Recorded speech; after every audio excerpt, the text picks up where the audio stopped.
after the first season of our Top Gear, as it were, it was decided by the powers that be that one of the presenters should go. But I wanted to use James May, whose writing I thought was very good.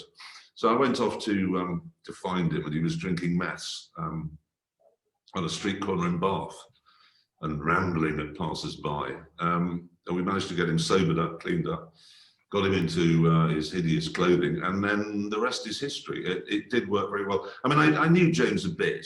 Did you ever cross over on the very original Top Gear then? Because I know... As I've never ceased to remind him, I left, they replaced me with him, and then within 30 minutes cancelled the show. And that was the end of Top Gear. And that's, I think, when he turned to alcohol, meths. What sort of state was he in when you found him on the street corner? Covered in vomit, just a rambling, drunk. When I first met Richard Hammond, that was more conventional than when I met James May. We just simply were screen testing, because I'd had this idea with Andy of doing this show where we were in a studio and we had our own track, and we had a racing driver who never spoke. And then Hammond came in, and then I didn't see him for quite some time because obviously he's so low down. But anyway, it started squeaking. And then after it was all over, we'd done the screen test. I said, "Oh, whereabouts are you from?" And he went, "I'm from the Narm." Oh, Christ. And he went, "Yeah, Cheltenham." I was like, "Okay, you've got the job." I just knew immediately. The thing people don't realise about Hammond is just how funny he is. It's just annoying when you turn the television cameras on, he's not funny at all. But as soon as you turn them off, he's hilarious. One of the funniest people I've ever met. He's good company, is Hammond, in an evening. Well, until he gets to his 8th gin and tonic, then he gets a bit blurry. Well, you're asking how I felt about Richard Hammond's crash, to which I have to say, which one? Richard Hammond never had a brain injury. There wasn't one to injure. It was the first. I mean, yes, the first accident was a very, very long time ago, and was, of course, deeply shocking.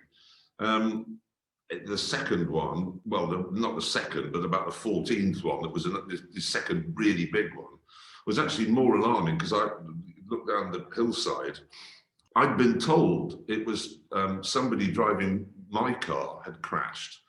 So I was furious because I thought, who was driving my car anyway? And why have they crashed it? And then I looked and thought, that's not my car, that's Hammond's. And it was on fire. And I thought, ooh, that's not nice. Anyway, it quickly transpired. He emerged with only a broken leg. So not the end of the world, really. Well, it was for the poor people whose car it was, but Hammond was okay. Yeah, no, I mean, Hammond crashes all the time, so we're sort of getting used to it now. Best thing about Richard Hammond is how quick-witted he is and funny. And the worst thing is how he can't remember anything he's ever done, including what he did 5 minutes ago. The best thing about James May is... I'll come back to you on that one. And the worst thing is his anorak. What was his anorak like today?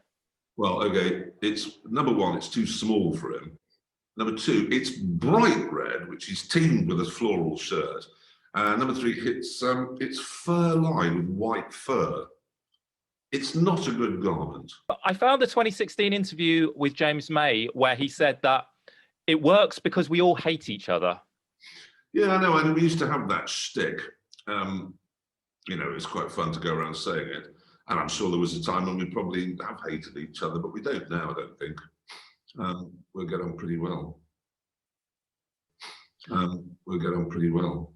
What was it like when you obviously left the BBC and then the other two said that they weren't going to continue the show without you and you were a team? Like, how did that feel to you? It was delightful, really. I mean, it wasn't just them. It was... 90% of the production team and all the crews and everything all just came over to Amazon with me, which was great. Yeah, no, that was thrilling and sort of vindicating in some ways. Is that good enough answer? I mean, you can tell some amazing story about how it warmed your heart, and you knew they were true friends, but just schmaltzy daytime television nonsense. Unless you are Piers Morgan and we're doing life stories. Generally, are there any stunts or things that you wanted to try that you've not been allowed to by health and safety or lawyers or people above you? Oh, heavens, yeah. Over the years, God, yeah, many things we haven't been able to do. I mean, normally when we get completely stuck with health and safety, we just go and film it in South Africa because they haven't got any of that there, and get around it that way. Yeah, no, it's a constant source of annoyance, health and safety, as I'm sure it is for everybody. Do you ever get scared doing these things, or do you ever think about the dangers of driving cars really fast? I do think more about my mortality now than perhaps I used to. You do sometimes find yourself looking down a cliff edge or approaching a corner on a racetrack thinking, am I going too fast now? But it doesn't really slow me down, I must be honest.